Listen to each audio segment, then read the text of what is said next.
Roman sock tutorial. Enough people asked, I guess I'm gonna do one. It starts off by making the two little toe bits. You start off with a little circle of thread and you cast on your stitches. I would suggest doing 15 stitches on your first little ring.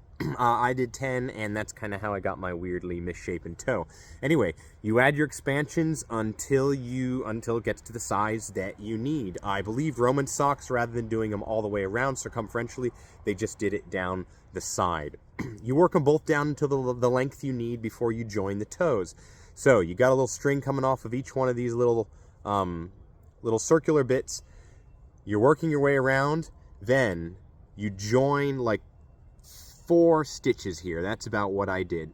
And then you cut that string off. And then the other one that's coming off, say, this bigger piece, you keep working around until you get to the join, and then you work it just like it's the same, just like you've made this into a tube, and you start working it like that. It's hard to explain. It's weird to think about. Just do it. It totally works. Then you keep working the tube down. I didn't put any more expansions or contractions in after the toes because when your foot gets narrower, it also gets taller, so it kind of comes out in the wash. Now, you want to keep working your sock in the round, up the foot, until you get to the part of the ankle where the foot meets the leg. That's where it gets interesting. Then you work the heel. It's a flat piece. You go from working in the round to working a flat panel. I suggest that you practice making a flat panel ahead of time because the edges are a bit tricky.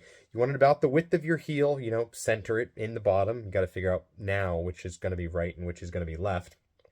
And then, once you have it about to the length of the heel, you're working along here, along here, along here. Instead of going back, you're going to go down. And you're going to join here to the side, and you're going to go around, join to the side, and around, and build up the heel cup. And here that process is finished. You can see the square edges of that heel piece, and then the back and forth, going on up. Now, once you've gotten to the point where there's not, where it's basically looks like a tube again, it's nice and level at the top, as you're going round, you're going to stop. Instead of making a turn when you get here, you're just going to keep going up and over and continuing up the ankle.